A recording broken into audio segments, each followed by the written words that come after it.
بسم اللہ الرحمن الرحیم، السلام علیکم۔ سب سے بڑا سوال کہ کاروبار کو کامیاب کیسے بنائیں۔ دوستو، یہ جو بزنس ہے نا، تجارت، اس میں بڑی برکت ہے، اور چونکہ اللہ کے رسول صلی اللہ علیہ وآلہ وسلم نے تجارت کی ہے تو یہ سنت بھی ہے، لہٰذا مسلمانوں کو تجارت کی طرف موٹیویٹ ضرور کرنا چاہیے۔ لیکن جس طرح ہر کام کے اصول ہوتے ہیں، اسی طرح تجارت بھی کی کچھ اصول و ضوابط ہوتے ہیں، رولز اینڈ ریگولیشنز ہوتے ہیں تجارت بزنس کی بھی، جن پر عمل کر کے ہی کامیابی مل سکتی ہے۔ آج سے سینکڑوں سال پہلے صحابہ اکرام نے اسلامی اصولوں کے تحت تجارت کی تھی، اور اس وقت ہمیں مسلمانوں کو اسپیشلی طور پر یہودیوں کے مقابلے میں اس وقت انہی اسلامی جو اصول تھے ان کو فالو کرنے کی ضرورت ہے۔ تو لوگ ان کی ایمانداری اور خوش اخلاقی سے متاثر ہو کر اسلام قبول کرنے لگے۔ ایک چینی کہاوت ہے، جو شخص خوش اخلاق نہیں ہے اسے دکان نہیں کھولنی چاہیے۔ ہمارا تو یہ حال ہے کہ اگر ہمارا دکاندار اس کا کاروبار نہیں چل رہا ہوتا تو برکت کے لیے قرآن خوانی اور آیت کریمہ تو ورد کا ضرور کرائیں گے اس کا، لیکن اگر کاروبار چلنے لگ گیا ہو تو گاہکوں سے، خاص طور پر چھوٹے گاہکوں سے بے حد بے رخی بدتمیزی سے پیش آئیں گے۔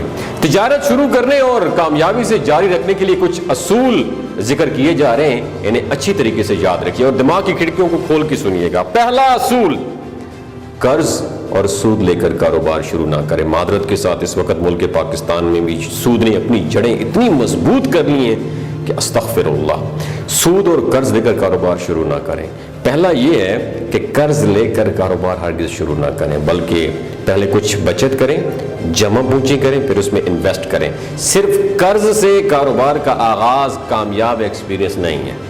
تجارت کے لیے سود پہ پیسہ خدارہ ہرگز مت لیں، کیونکہ سود میں برکت نہیں ہے، وبال ہے۔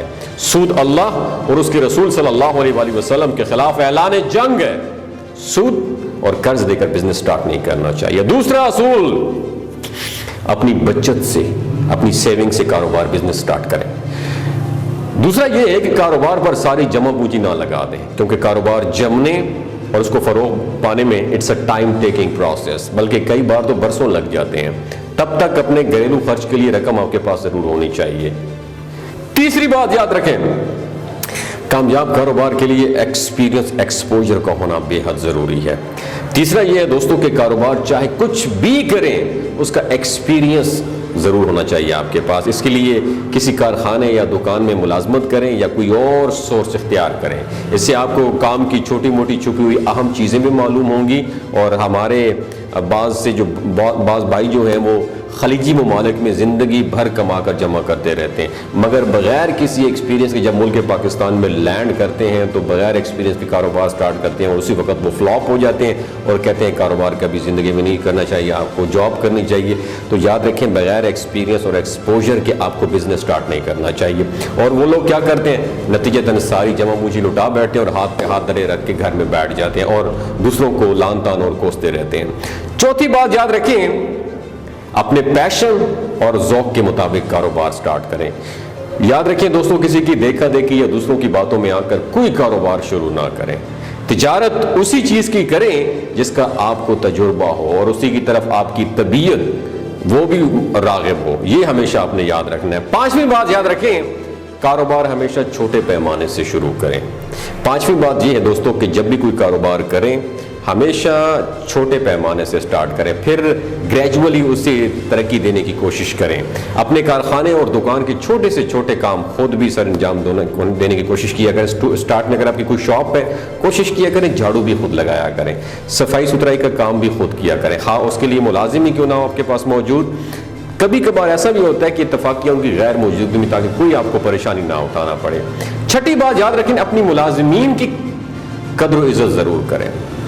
پرانے ملازمین کی قدر کریں اور ان کے سکھ اور دکھ میں بنفس نفیس خود شریک ہوں، اس سے آپ کو ان کے تجربوں سے زیادہ دنوں تک فائدہ بھی ہوتا رہے گا، اور چھوٹے گاہکوں سے بالخصوص خوش اخلاقی سے پیش آئیں۔ اگر کوئی گاہک سامان نہ بھی خریدے تو بھی اپنی دکان میں آنے کے لیے اس کا شکریہ ادا کریں۔ اگر جگہ ہو تو پانی پلانے کا بھی انتظام رکھیں، اور گاہکوں کے ساتھ آنے والے چھوٹے بچوں کی دل جوئی کے لیے چاکلیٹس یا ٹافیاں وغیرہ بھی ضرور رکھا کریں۔ یہ چھوٹی چھوٹی باتیں لوگوں کا دل جیتنے اور ان کو قریب لانے کا ایک بہت بڑا سورس بنتی ہیں۔ اس کے ساتھ ساتھ میں آپ کو شیئر کرنا چاہتا ہوں ساتواں، وہ ہے کہ چیزوں کی واپسی یا تبدیلی میں تحمل سے کام لیں۔ یقین مانے، میں نے اکثر مسلمانوں کی دکانوں پہ باہر اتنا بڑا ٹیگ لگا ہوا دیکھا ہوتا ہے کہ وہاں پہ لکھا ہوتا ہے، برملا لکھا ہوتا ہے کہ خریدی ہوئی چیز واپس یا تبدیل نہیں ہوگی۔ یہ بہت بڑا میں سمجھتا ہوں سائن ہے اس کاروباری کے لیے جو نبی کریم صلی اللہ علیہ وآلہ وسلم کی سنت کے منافی ہے۔ سامان میں اگر واقعی عیب ہو تو بہانے نہ بنائیں بلکہ تبدیل کر کے دیں۔